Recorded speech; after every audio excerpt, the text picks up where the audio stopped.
अब आज हम आत्म मन के बारे में कहते हैं कि अंतर मन, एक होता है अंतर मन, एक होता है बाह्य मन। कभी बाहर की दुनिया को जो देखते हैं और बाहर की सोच जो सोचता है मन, बाहर के दुनिया के बारे में सोचता है, तो वो बाह्य मन है।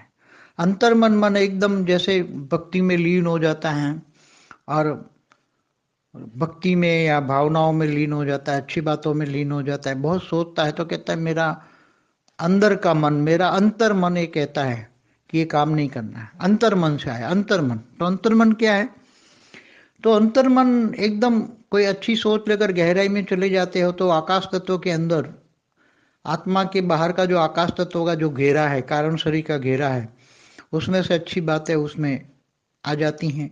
इसलिए जब गलत बातें हैं तो वो रोक देता है अंतर मन, जिसको अंदर का मन कहेंगे। जो और बहुत जो ज्ञानी है, अगर आत्म स्वरूप में अनुभूति करे कि मैं आत्मा हूँ, आत्म स्वरूप की परम लाइट का महसूस करे, तो उसका एकदम अंदरूनी मन खिल जाएगा। अंदरूनी मन एकदम, तो अंदरूनी मन में तो जो रिकॉर्ड है एकदम मैं आत्मा हूँ, सारा ज्ञान आ जाएगा, ज्ञान इमर्ज हो जाएगा। तो धीरे धीरे अंदर की बातें, ज्ञान की बातें, मैं कौन हूँ, कहाँ से आया हूँ, ये आत्मा के बाहर के आवरण में सब कुछ रिकॉर्ड पड़ा हुआ है।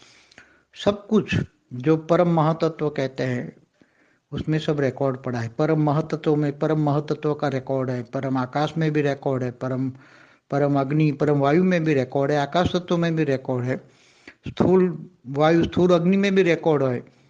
तो ये सब बहुत अति गुह्य बातें हैं, मन की बहुत बातें हैं। मन के बारे में क्या बताया, अब ज़्यादा बताना, मेरे को समझता बहुत हूँ मगर इनके लिए शब्द नहीं बनता। प्रैक्टिकल तो बहुत अनुभव करता हूँ कि मन की इतनी गहराई है कि मन के बारे में जितना बोलो इतना कम है।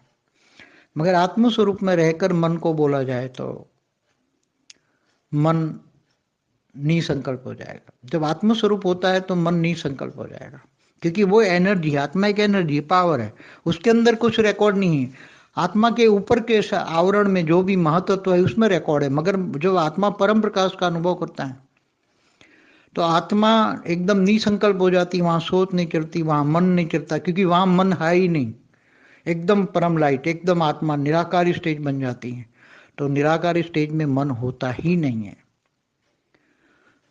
इसलिए एकदम आत्मस्वरूप बनने की मैं हमेशा बात करता हूँ। आत्मस्वरूप बन जाओगे तो मन कंट्रोल में आ जाएगा कि मैं एक आत्मा हूँ। आत्मस्वरूप की अनुभूति करो, परम लाइट की अनुभूति करो, परम प्रकाश की अनुभूति करो। हमेशा ये सोचो कि मेरी आत्मा में बेहद की कला का पावर है, सोचो, तो आत्मा निसंकल्प बन जाएगा, शांत हो जाएगा।